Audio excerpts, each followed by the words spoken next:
வணக்கம் தமிழா. RRB group D NTPC போன்ற போட்டித் தேர்வுகளுக்காக மோஸ்ட் எக்ஸ்பெக்டட் கொஸ்டின் தொடர்ந்து பார்த்துட்டு வரோம். இது கணிதம் பகுதி 10. ஸோ தொடர்ந்து வீடியோ பாருங்க. வீடியோ பிடிச்சா மறக்காம லைக் அண்ட் சப்ஸ்கிரைப் பண்ணி வச்சுக்கோங்க. நம்முடைய தமிழ் ஐஎஸ் அகாடமியில் ஆர்ஆர்பிக்காக ஸ்டடி பேக்கேஜ், இதுக்காகவே தனி ஸ்டடி பேக்கேஜ் கிரியேட் பண்ணிருக்கோம். மொத்தம் 7 புத்தகங்கள் உங்களுக்கு கொரியர் மூலமாகவும் 35+ டெஸ்ட் வந்து உங்களுக்கு இலவச மாதத்தை பிடிஎஃப் ஆகும். ப்ரீவியஸ் கொஸ்டின் இப்ப லாஸ்ட் நடந்தது 2025 கான்செப்ட் தேர்வு வரைக்கும் உள்ள அனைத்து ப்ரீவியஸ் கொஸ்டின் உங்களுக்கு சென்ட் பண்ணிடுவாங்க. இதோட மொத்த பிரைஸ் வந்து பாத்தீங்கன்னா 1999 ரூபா தான். நீங்க ப்ரொபோசல் கொரியர்ல உங்களுக்கு ஃப்ரீ டெலிவரி இதுல உங்களுக்கு வந்துடும். ஓகே, விருப்பம் உள்ளவங்க கீழே உள்ள எண்களை தொடர்பு கொண்டு நீங்க வாங்கிக்கலாம். நம்முடைய சேனல் சப்ஸ்கிரைப் பண்ண வீடியோ பார்த்தா கண்டிப்பா சப்ஸ்கிரைப் பண்ணி வச்சுக்கோங்க. ஃபர்ஸ்ட் கொஸ்டின், ஒரு சமபக்க முக்கோணத்தின் பரப்பளவு 25√3 சதுர சென்டிமீட்டர் எனில் அந்த முக்கோணத்தின் சுற்றளவு என்ன? அப்ப சமபக்க முக்கோணத்தின் சுற்றளவு, அப்ப சுற்றளவு கண்டுபிடிக்கிற ஃபார்முலா 3a. அப்ப 3a மதிப்பு எனக்கு என்ன வரும்? அப்ப எனக்கு என்ன தேவை? a இன் உடைய மதிப்பு தெரிஞ்சாதான் நான் ஆன்சர் பண்ணணும். ஓகேவா? அப்ப a உடைய மதிப்பு எப்படி கண்டுபிடிக்கிறது? அப்ப இந்த பரப்பளவுல இருந்து நான் என்ன பண்ண முடியும்? a உடைய மதிப்பை கண்டுபிடிக்கலாம். எப்படி கண்டுபிடிக்கிறது? பரப்பளவு ஃபார்முலா √3/4 into a². அப்ப இதுக்குரிய ஆன்சர் தான் எவ்வளவு வரும்? 25√3. அப்ப என்ன ஆகும்? √3 கேன்சல். அப்ப a² அப்படியே வச்சுங்களா? 4 25 பேருக்குனா 100. அப்ப 100 வெளியே எடுத்த எவ்வளோ? 10. அப்ப a உடைய மதிப்பு எவ்வளோ? 10. அப்ப a மதிப்பு எனக்கு கிடைச்சிருச்சு. அப்ளை பண்ணலாமா? அப்ப 3 into 10. அப்ப ஆன்சர் எவ்வளோ? 30. அப்ப ஆன்சர் 30 சென்டிமீட்டர். அவ்வளவுதான். அப்ப இங்க நமக்கு என்ன தெரிஞ்சிருக்கணும்? அப்ப சமபக்க முக்கோணத்தின் பரப்பளவு அப்படின்னா √3/4 into a² அப்படின்னு தெரிஞ்சிருந்தாதான் a உடைய மதிப்பை நீங்க கண்டுபிடிக்க முடியும். அதே மாதிரி சமபக்க முக்கோணத்தின் சுற்றளவு என்னது? ஒவ்வொரு பக்கம் சமமா தான் இருக்கும். அப்ப முக்கோணம் 3 பக்கம் இருந்தா அப்ப 3a. அப்ப a மதிப்பு அப்ளை பண்ணா ஆன்சர் கிடைக்கும். நெக்ஸ்ட், இந்த क्वेश्चन பாருங்க. x + y = 20 மற்றும் x y = 84 எனில் x² + y² இன் மதிப்பை காண்க. ஓகேங்களா? ரெண்டு நம்பர் கூட்டினா 20, அதே ரெண்டு நம்பர் பெருக்கினா 84. அப்ப எந்த ரெண்டு நம்பரை வச்சுக்கலாம்?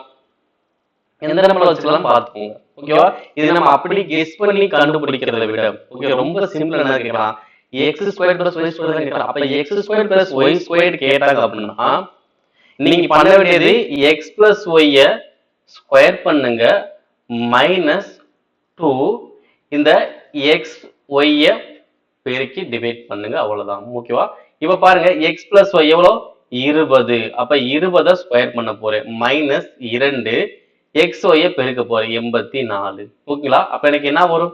20 ஸ்கொயர் பண்ணா 400 -2 × 80 எவ்வளவு வரும்? 168. அப்ப 400ல 168% எவ்வளவு வரும்? 232. அவ்வளவுதான். அப்ப ஆன்சர் என்னது? 232. நெக்ஸ்ட், இந்த क्वेश्चन பாருங்க. 10 கிரிக்கெட் போட்டிகளில் ஒரு பந்து வீச்சாளர் எடுத்த விக்கெட்டுகள் 2 6 4 5 0 3 1 3 2 3 எனில் அத்தரவுகளின் இடைநிலை என்ன? அப்ப இடைநிலை என்ன பண்ண போறோம்? நடுவுல எந்த நம்பர் வருதோ அதான் எனக்கு ஆன்சர். ஆனா அதுக்கு முன்னாடி இங்க கொடுக்கப்பட்ட எண்கள் என்ன பண்ணும்? ஏறு வரிசையில ஃபர்ஸ்ட் எழுதணும்.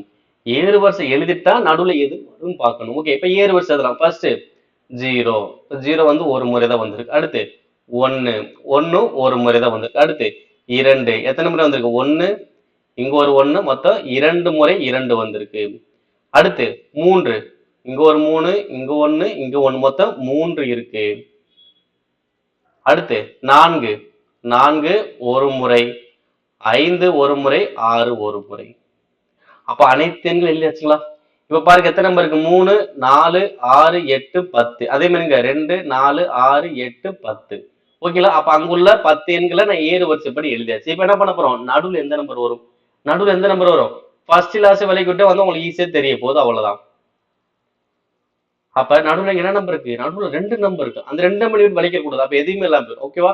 அப்ப அந்த 2 நம்பர் அப்படியே வைங்க. அப்ப 2 எண்கள் இருந்துச்சுன்னா இரண்டையுமே கூட்டி 2ஆல டிவைட் பண்ணும். அவ்வளவுதான். இங்கேயும் 3 இங்கேயும் 3. அப்ப கூட்டினா 6. அப்ப 2ஆல டிவைட் பண்ணாலும் வரும் 3. அப்ப இடைநிலை மதிப்பெண்ணிக்கு எவ்வளோ? 3.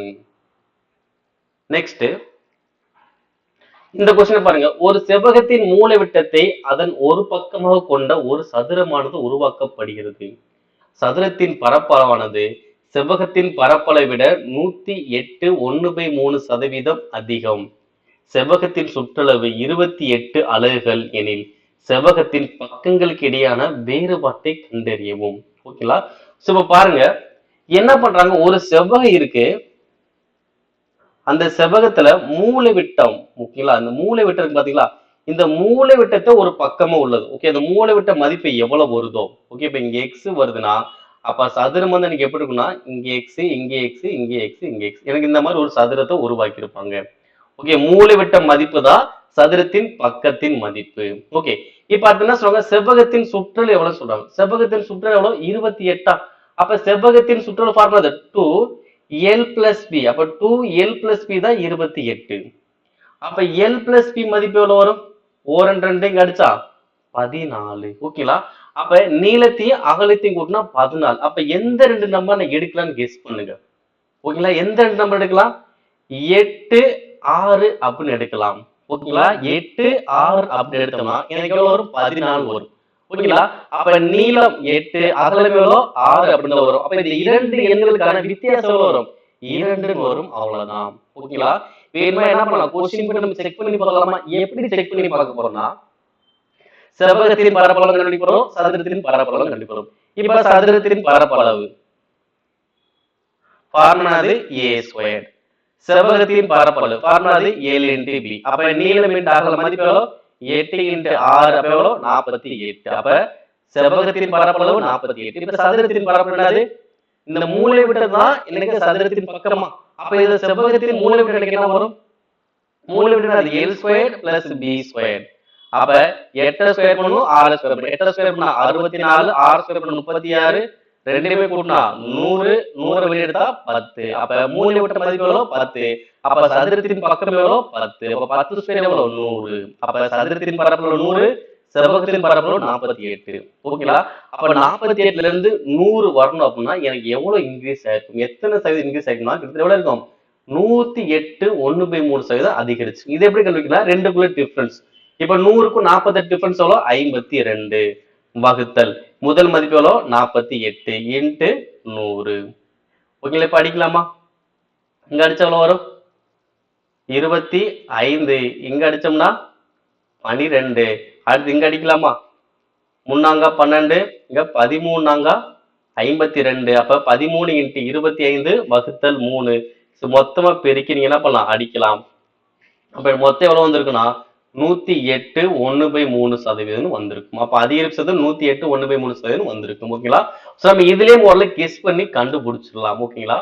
நெக்ஸ்ட், ஒரு நபர் 6 ஆண்டுகளுக்கு ஆண்டுக்கு 7 1/2% தனி வட்டி விகிதத்தில் ரூபாய் 75,000 முதலீடு செய்துள்ளார் எனில் 6 ஆண்டுகளுக்கு பிறகு அவர் பெறும் தொகை எவ்வளவு? ஓகேங்களா? அவர் பெறக்கூடிய தொகை தான், பெறக்கூடிய தொகைனா மொத்த தொகை, அசலும் வட்டியும் சேர்ந்து. எனக்கு அசல் வந்து எவ்வளவு தெரியும், அசல் வந்து எவ்வளவு, 75,000 ரூபாய். அப்ப அதோட வட்டி கொடுக்கணும்ல, அப்ப வட்டி வந்து கண்டுபிடிக்க போறேன். இப்ப வட்டி தனி வட்டி தானே, எஸ். அப்ப தனி வட்டி எப்படி கண்டுபிடிப்போம், PNR/100. ஓகேங்களா? அப்ப 75,000 ரூபாய் அசல் அப்படியே இருக்க போது. இப்ப வட்டி மட்டும் கண்டுபிடிப்போம். அப்ப அசல் எவ்வளவு, 75,000. காலம் எவ்வளவு, 6 ஆண்டுகள். வட்டி வீதம் 7 அப்படின்னா 7.5 வச்சுக்கலாம், வகுத்தல் 100. இப்ப இங்க என்ன பண்ணலாம், 2 0க்கு 2 0. அடுத்து என்ன பண்ணலாம், இந்த ஒரு 0 கேன்சல் பண்ணா இந்த நம்பர் முழு நம்பரா மாறிடும். அப்ப 75 × 75 அப்ப எவ்வளவு வரும், 25 7 8 56, 5625. அது 6ஆல பெருக்க போறோம். அப்ப 30, இங்க 3 12 15, இங்க ஒரு 1 36 37, மீதி 3 33. அப்ப 75,000 பிளஸ் 33,750. அப்ப 75,000ல இருந்து 33,750 கூட்டணி எவ்வளவு வரும்னா 1,08,750 வரும்.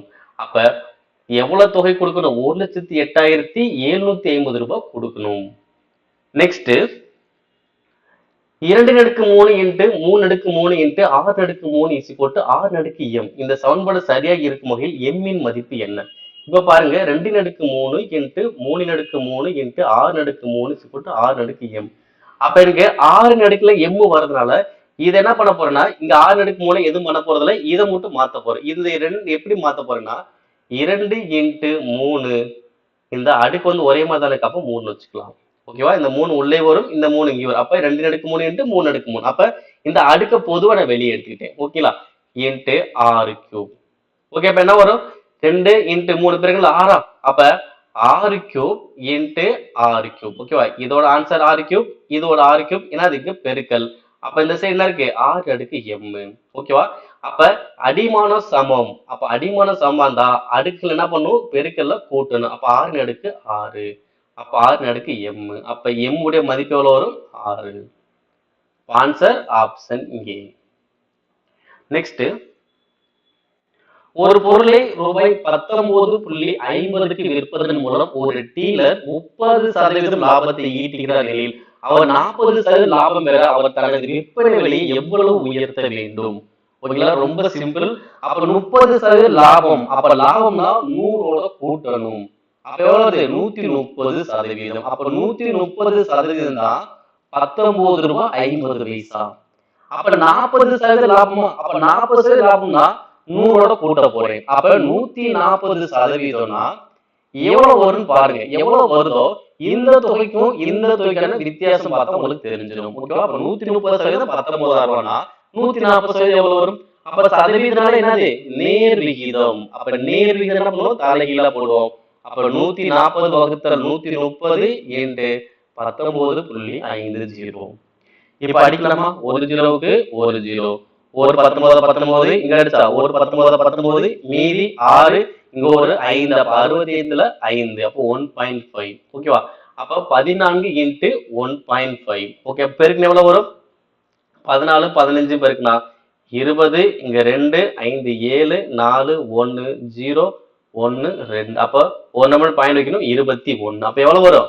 21 வரும். ஓகேங்களா? இது 19,000 ரூபாய், இது 21 ரூபாய். அப்ப 30% லாபம்னா 19,000 ரூபாய், 40% லாபம்னா 21 ரூபாய்க்கு விற்கணும். அப்ப இந்த எவ்வளவு ரூபாய் கூட்டணும்? அப்ப 40% லாபம் வரணும்னா இங்க இருந்து நான் எவ்வளவு ரூபாய் கூட்டணும்? ரெண்டுக்குள்ள வித்தியாசம் எவ்வளவு கூட்டணும்? 1 ரூபாய் கூட்டணும். அப்போ 1 ரூபாய் கூட்டினாதான் லாபம் 40% லாபம் பெற முடியும். அப்ப ஆன்சர் ஆப்ஷன் லாஸ்ட். நெக்ஸ்ட், ஒரு பள்ளியில் சிறுவர் மற்றும் சிறுமிகளின் எண்ணிக்கை இடையான விகிதம் 9:7. அந்த பள்ளியில் உள்ள சிறுமிகள் எண்ணிக்கை 189 எனில் அந்த பள்ளியில் உள்ள சிறுவர்களின் எண்ணிக்கை எவ்வளவு? ஓகே, இப்ப சிறுவர் சிறுமி இவங்களுக்கான விகிதம் எவ்வளவு? 9:7. இதுல சிறுமிகள் எவ்வளவு இருக்காங்க? 189 இருக்காங்க. ஓகேவா? அப்ப 7 பங்கு தான் 189. அப்ப 9 பங்கு எவ்வளவு வரும் கண்டுபிடிக்க போறோம். ஓகேவா? அப்ப 7 பங்கு 189னா ஒரு பங்கு எவ்வளவு வரும்? 189 7ஆல் டிவைட் பண்ணும். 1 7 7 14, மீதி 4 49ல 7 49. அப்போ ஒரு பங்கு எவ்வளவு? 27. அப்போ 9 பங்கு எவ்வளவு வரும்? அப்ப 27 இன்ட்டு 9, 9 63, 6 20 18 24. அப்ப எவ்வளவு வரும்? 243. அப்ப சிறுவர் எண்ணிக்கை எவ்வளவு? 243. நெக்ஸ்ட், சுரேஷ் தனது வருமானத்தின் 30% பெட்ரோலுக்கும் மீதமுள்ள வருமானத்தில் 1/4 பங்கை வீட்டு வாடகைக்கும் மீதியை உணவுக்கும் செலவழிக்கிறார். அவர் பெட்ரோலுக்கு செய்யும் செலவு ரூபாய் 300 எனில் வீட்டு வாடகைக்கு ஆகும் செலவு என்ன? ஓகேங்களா? சோ பெட்ரோலுக்கான செலவு கொடுத்துட்டாங்க. எவ்வளவு? 300 ரூபாய். அப்ப 30% எவ்வளவு? 300 ரூபாய். அப்ப 30% 300 ரூபாய் அப்படின்னா அவர் சம்பாதிக்கிற அமௌண்ட் எவ்வளவு இருக்கும்? 100% தானே இருக்கும். அப்ப பெட்ரோல் வந்து 30%னா அவர் வருமானம் எவ்வளவு? 100%. அப்ப அந்த 30%ங்கிறது 300 ரூபாய் அப்படின்னா 100% எவ்வளவு இருக்கும்? 30ல ஒரு ஜீரோ சேர்த்தா 300. அப்ப 100 ஒரு ஜீரோ சேர்த்தா 1000. அப்ப அவருடைய வருமானம் எவ்வளவு? 1000 ரூபாய். ஓகேவா? அப்ப அந்த 1000 ரூபாயில 300 ரூபாய் செலவழிச்சார். இப்ப மீதி எவ்வளவு இருக்கும்? 700 ரூபாய் இருக்கும். அப்ப அந்த 700 ரூபாயில வீட்டு வாடகைக்கு ஆகக்கூடிய செலவு எவ்வளவு? வீட்டு வாடகைக்கு எவ்வளவு? 1/4 பங்கு. ஓகேவா? மீதமுள்ள வருமானத்துல, ஓகேவா, அந்த பெட்ரோல் செலவு போக மீதி உள்ள அமௌண்ட்ல 1/4 பங்குதான் வீட்டு வாடகை. அப்ப இந்த 700 ரூபாயை 1/4 டிவைட் பண்ணா உங்களுக்கு ஆன்சர் வந்துடும். அப்போ 1 4 மீதி 3 30ல 7 28, மீதி 2 20ல 5 20. அப்ப வீட்டு வாடகைக்கான செலவு எவ்வளவு? 175 ரூபாய்.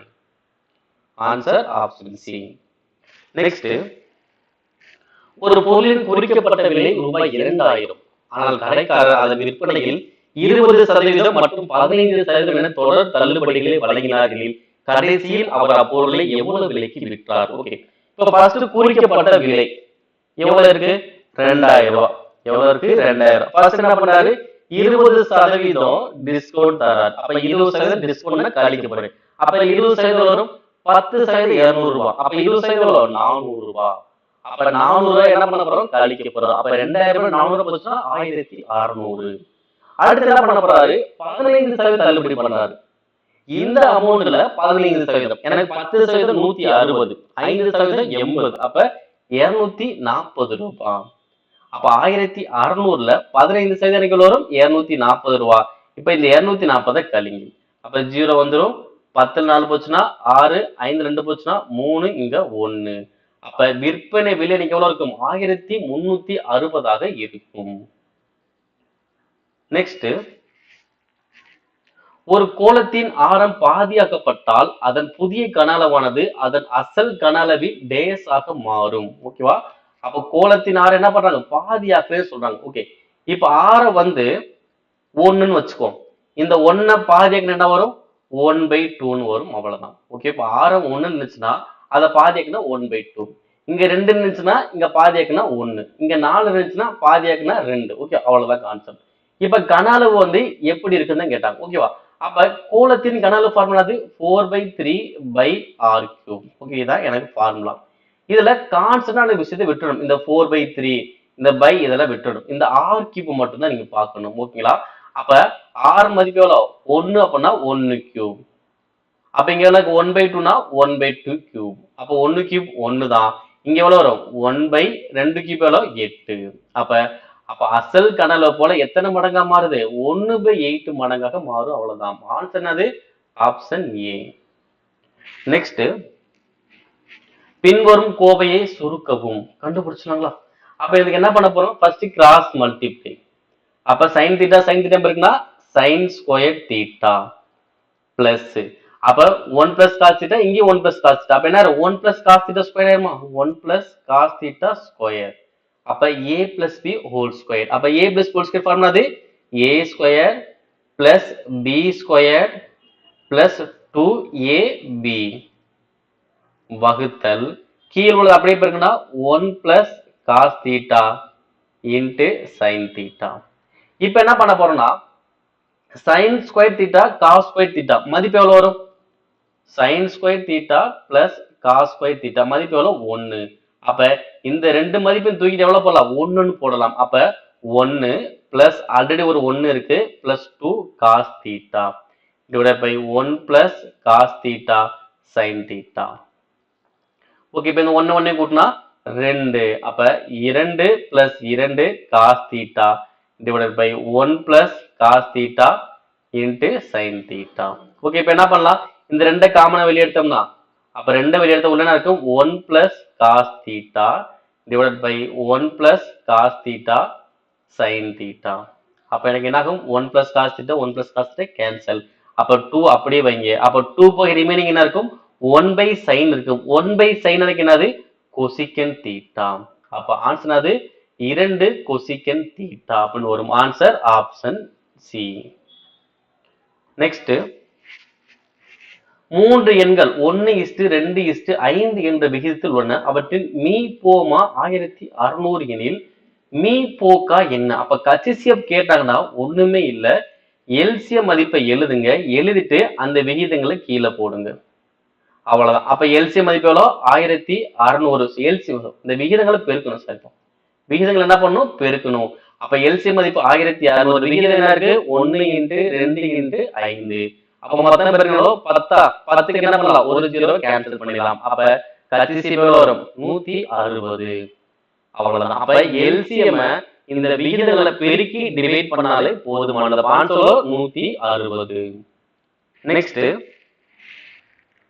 சரளா மற்றும் கிஷோரின் தற்போதைய வயதின் கூட்டுத்தொகை 26 ஆண்டுகள் ஆகும். 3 ஆண்டுகளுக்கு முன்பு கிஷோரின் வயது சரளாவின் வயதில் 3/2 மடங்காக இருந்ததில் சரளாவின் தற்போதைய வயது என்ன? ஓகேங்களா? இப்ப சரளா இருக்காங்க, கிஷோர் இருக்காங்க. இவங்களுடைய தற்போதைய வயதின் கூட்டுத்தொகை எவ்வளவு? 26. அடுத்து என்ன சொல்றாங்க 3 ஆண்டுக்கு முன்னாடி. ஓகேவா, 3 ஆண்டுகளுக்கு முன்னாடி எப்படி இருக்கான் கிஷோருடைய வயது, கிஷோருடைய வயது சரளாவின் வயதில் எந்த மடங்கா இருக்கான்? சரளாவின் வயதில் 3/2 மடங்குனா இந்த சரளாவின் வயது வந்து கீழே உள்ள நம்பர். ஓகேவா, மேல உள்ளது கிஷோருடைய நம்பர். ஓகேவா, சரளாவின் வயதில் 2/3 பங்கு. அப்ப சரளா வந்து 2, கிஷோர் வந்து 3. ஓகே, 3:2. அப்ப இவங்களோட கூடுதல் கண்டுபிடிங்க. 3:2 எவ்வளவு வரும்? 5x. அப்ப 5x ஓட கூடுதல் எவ்வளவு வரும்? அப்ப தற்போதுதான் 26 வயசு. 3 ஆண்டுக்கு முன்னாடினா இவருக்கு 3 வயசு கம்மி பண்ணுவீங்க, இவருக்கு 3 வயசு கம்மி பண்ணுவீங்க. அப்ப 26ல மொத்தம் 6 வயசு போயிடுச்சா? ரிமைனிங் எவ்வளவு இருக்கும்? 20 வயசு. அப்ப x ஓட மதிப்பு எவ்வளவு வரும்? 4. அப்ப இங்க 4 அப்ளை பண்ணலாமா? அப்ப 3x எவ்வளவு வரும்? 12. 2x எவ்வளவு வரும்? 8. இது வந்து 3 ஆண்டுக்கு முன்னாடிதான் கிஷோருக்கு 12, சரளாவுக்கு 8. எனக்கு கொஸ்டின் கேட்டாங்க சரளாவுக்கு தற்போதைய வயசு என்ன? அப்ப 3 ஆண்டுக்கு முன்னாடி 8னா அப்ப தற்போதைய வயசு என்ன ஆகும்? 8 + 3. அப்ப ஆன்சர் வரும் 11 வயது. அப்ப சரளாவுக்கு 11 வயது, கிஷோருக்கு 15 வயதா இருக்கும். அப்ப சரளாவுடைய தற்போதைய வயதோ 11 ஆண்டுகள். அடுத்து, ஒரு வகுப்பில் முறையே 36 மற்றும் 44 மாணவர் கொண்ட A மற்றும் B என்ற 2 பிரிவுகள் உள்ளன. A பிரிவின் மாணவர்களின் சராசரி 40 கிலோகிராமாகவும் B பிரிவின் எடை 35 கிலோகிராமாகவும் இருப்பின் அந்த முழு வகுப்பின் சராசரி எடையை கண்டறியவும். கண்டுபிடிச்சிட்டாங்களா? இப்ப சராசரி தான் கேக்குறாங்க. அப்ப சராசரி கேக்குறாங்க அப்படின்னா இப்ப 2 பிரிவு இருக்கு. ஒன்னு A, இன்னொன்னு B. அப்ப A எவ்வளவு பேர் இருக்காங்க? 36 பேரு. அவங்களுடைய சராசரி எவ்வளவு? 40. அப்ப 36 × 40 பிளஸ் B எவ்வளவு இருக்காங்க? 44. வெயிட் எவ்வளவு? 35. அப்ப 44 × 35 வகுத்தல் எண்ணிக்கை எவ்வளவு? Aல 36 பேரு, Bல 44 பேர். அப்ப மொத்த எண்ணிக்கை எவ்வளவு வரும்? 80 பேரு. இப்ப பெருக்குங்க 36 × 40. அப்ப பெருக்குனா என்ன ஆகும்? ஃபர்ஸ்ட் 0 வச்சுக்கலாம். 6 24, மீதி 2, 12, 14 பிளஸ் இங்க 44 × 35 எவ்வளவு வரும்? சோ நம்ம தனியாவே பெருக்கலாம். 44 35. 5 20, மீதி 2, 12, 14. திரும்பவும் அதே தான் வரப்போகுது. 0 4 5 1. 1540 வகுத்தல் 80. இப்ப இதை கூட்டுங்க.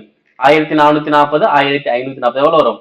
2980 வகுத்தல் 80. அப்ப 0க்கு 0 கேன்சல். 4 8 8 24, மீதி 5 58ல 7 8 56, மீதி 2. அப்ப 4 0 செத்தா 0.20ல 2 8 16, மீதி 4 0 செத்தா 40, 40ல 5 8 40. அப்ப சராசரி எனக்கு எவ்வளவு வரும்? 37.25 கிலோகிராம். நெக்ஸ்ட், 120 மீட்டர் மற்றும் 280 மீட்டர் நீளமுள்ள 2 ரயில்கள் முறையே 42 km/h மற்றும் 30 km/h வேகத்தில் இணையான தண்டவாளங்கள் ஒன்றை ஒன்று நோக்கி செல்கின்றன. அவை ஒன்றை ஒன்று சந்தித்த தருணத்திலிருந்து எவ்வளவு நேரத்தில் ஒன்றை ஒன்று முழுமையாக கடக்கும்? ஒன்றை ஒன்று நோக்கி செல்கின்றன அப்படின்னா எதிர் திசையில போறாங்க. ஓகே, ஒன்றை ஒன்று நோக்கி செல்லுதுன்னா இந்த ட்ரெயின் இங்க போகுது, இந்த ட்ரெயின் இப்படி வருது, ஒன்றை ஒன்று நோக்கி செல்லுது. ஓகேங்களா? அப்ப இதுக்கு வந்து எனக்கு என்ன வரும்? எவ்வளவு நேரம் தானே கேட்டாங்க. அப்ப நேரம் கேட்கறதுனால நேரம் இஸ் ஈக்குவல் டு 2 ரயிலின் நீளத்தை கூட்ட போறேன். ஓகேவா, ரயிலின் நீளத்தை கூட்ட போறோம் வகுத்தல் இங்க எதிர் திசை அப்படின்னா ஸ்பீடை என்ன பண்ணும்? கூட்டிக்கணும். ஓகேவா, ரயிலோட நீளத்தையும் கூட்டதான் போறேன். நீளம் எப்பவுமே கூட்டுறதுதான், அது ப்ராப்ளமே இல்ல. இந்த வேகம் மட்டும் என்ன பண்ணுவோம்? எதிர் திசைனா கூட்டுவோம், ஒரே திசைனா கழிச்சுவோம். ஆனா எதிர் திசை என்ன பண்ணுவோம்? கூட்டிக்குவோம். அப்ப ரயிலோட நீளம் இங்க வேகம். அப்ப ரயிலோட நீளத்தை கூட்டுங்க. 120 280 கூட்டினா 400 மீட்டர் வகுத்தல் வேகம் என்னது? எதிர் திசையில கூட்ட போறோம். 42 30 கூட்டினா 72 km/h. ஓகே, அப்ப மீட்டர் கிலோமீட்டர் அடிக்கிறது. அப்ப கிலோமீட்டர் மீட்டர் per செகண்டா மாத்துவோம். அப்ப 400 வகுத்தல் 72 × 5/18 பெருக்கணும். இப்போ ஒரு 18 18, 4 18 72. ஒரு 4 இங்க அடிச்சா 1 4 2 0. அடுத்து 1 5 25 100. அப்ப ஆன்சர் வரும் 20 செகண்ட். அப்ப 20 வினாடிகள் ஆகும். நெக்ஸ்ட், இந்த கொஸ்டின் பாருங்க, x இன் மதிப்பை கண்டறியவும். ஓகே, அப்ப இது விகித சமம் அப்படின்னு சொல்லுவாங்க. 1:6 double is to 0.6 double is to 0.6 is to X. Okay, இது என்ன பண்ணா சென்ட்ரோல் ரெண்டு நம்பரையும் பெருக்கும், ஃபர்ஸ்ட் லாஸ்டையும் பெருக்கும், சமப்படுத்தும். அப்ப 1.6 into X is equal to 0.6 into 0.6. Okay, இப்ப என்ன பண்ணலாம், இதை பெருக்கின வரும் 0.36 வகுத்த இந்த 1.6 ஒரு இங்கிட்டு வந்துடும். இப்ப எக்ஸ் இப்ப டிவைட் பண்ணலாமா? ஃபர்ஸ்ட் முழு நம்பரை டிவைட் பண்ணுங்க. எப்படி டிவைட் பண்ணலாம்? 36 வகுத்தல் 16. அப்ப டிவைட் பண்ண வரும் 1 16 16 2 16 32 மீதி 4. அப்ப 4ல 0 சேர்த்தா 40. அப்ப பாயிண்ட் 40ல 26 32 மீதி 8 0 சேர்த்தா 80ல 5. ஓகேவா? இப்ப நான் பாயிண்ட்ஸை கால்குலேட் பண்ணுவோம். இங்க பாயிண்ட்டுக்கு அப்புறம் ரெண்டு நம்பர், இங்க பாயிண்ட்டுக்கு அப்புறம் ஒரு நம்பர், ரெண்டுல ஒண்ணு போச்சுன்னா 1. அப்போ ஒரு நம்பர் பாயிண்ட் வைக்கணும். அப்ப ஆல்ரெடி பாயிண்ட் இங்க இருக்கா, அது கொஞ்சம் முன்னாடி கொண்டு வாங்க. அப்ப ஆன்சர் வரும் 0.225 அப்படின்னு வந்திருக்கும். Answer option last. நெக்ஸ்ட், ஆசிரியரின் தற்போதைய வயது அவரது 2 மாணவர்களின் தற்போதைய வயதின் கூட்டுத்தொகையின் 1/2 மடங்காகும். இப்போதிலிருந்து 6 ஆண்டுகளுக்கு பிறகு அவரது வயதுக்கும் மற்றும் அவரது இரு மாணவர் வயதின் கூட்டுத்தொகைக்குமான விகிதம் 6:5 இருக்கும் எனில் ஆசிரியரின் தற்போதைய வயது என்ன? ஓகே, இப்ப தற்போது எப்படி இருக்காங்க? ஆசிரியர் இருக்காங்க, 2 மாணவர்கள் இருக்காங்க. ஓகேங்களா? இப்ப விகிதம் எப்படி இருக்குன்னா 1/2.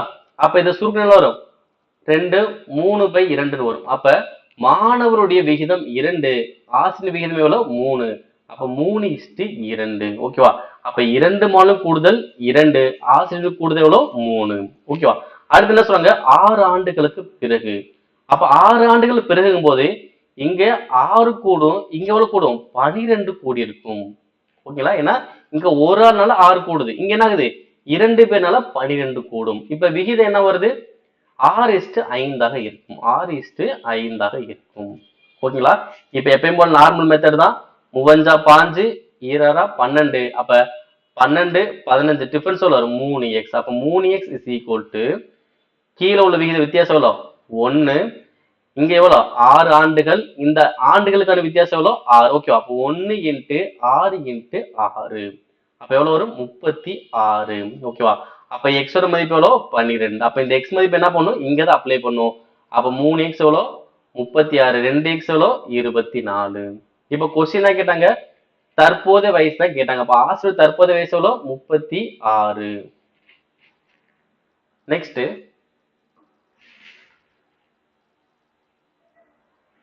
ஒரு காரின் வேகம் முதல் 1 மணி நேரத்தில் 90 km/h ஆகவும் மற்றும் இரண்டாவது 1 மணி நேரத்தில் 60 km/h ஆகவும் உள்ளது எனில் கொடுக்கப்பட்ட 2 மணி நேரத்தில் அக்காரின் சராசரி வேகம் என்ன? ஓகேவா? அப்ப சராசரி வேகம் கேட்டாலே மொத்த தூரம், மொத்த நேரம். அப்ப மொத்த தூரம் எனக்கு எவ்வளோ? ஃபர்ஸ்ட் ஒரு 90 km, அடுத்து ஒரு 60 km. மொத்தம் எனக்கு எவ்வளோ? 150 km வகுத்தல் எத்தனை மணி நேரம்? 2 மணி நேரம். அப்ப 150 2ஆல் டிவைட் பண்ண வரும் 75 km/h. Next and last question, 6 18 39 மற்றும் x ஆகிய விகிதாசாரத்தில் உள்ளது எனில் x இன் மதிப்பை கண்டறியும். இப்ப பார்த்த அதே கான்செப்ட் தான். சென்ட்ரோல் நம்பரை பெருக்க போறோம். 18 × 39 ஃபர்ஸ்ட் லாஸ்ட் பெருக்க போறோம். என்ன இருக்கு? 6 × x. இத சமப்படுத்துங்க. 1 6 3 6 18. அப்ப 3 × 39 எனக்கு எவ்வளவு வரும்? இப்ப 40 3 120. அப்ப ஒவ்வொன்றையும் கழிச்சோம்னா 117. அப்ப x ஓட மதிப்பு எவ்வளவு? 117. ஓகேங்களா? அப்ப ஆன்சர் 117. சோ அவ்வளவுதான். இந்த விகிதாசாரம் முதல்ல இந்த கான்செப்ட் கரெக்ட்டா ஞாபகம் வச்சுக்கோங்க. கண்டிப்பா இந்த வீடியோ ரொம்ப யூஸ்ஃபுல்லா இருக்கும். வீடியோவை தொடர்ந்து பாருங்க. சோ ஒவ்வொரு பகுதியிலும் புது வினாக்களோட வந்துகிட்டே இருக்கும். இது ரயில்வே தேர்வுல கேட்கப்பட்ட கொஸ்டின் அனலைஸ் பண்ணி கொடுத்துட்டு இருக்கும். இது வரக்கூடிய தேர்வுல அப்படியே உங்களுக்கு வரும். இந்த மெத்தட் வந்தா மிஸ் பண்ணாம கரெக்டா ஆன்சர் பண்ணிருங்க.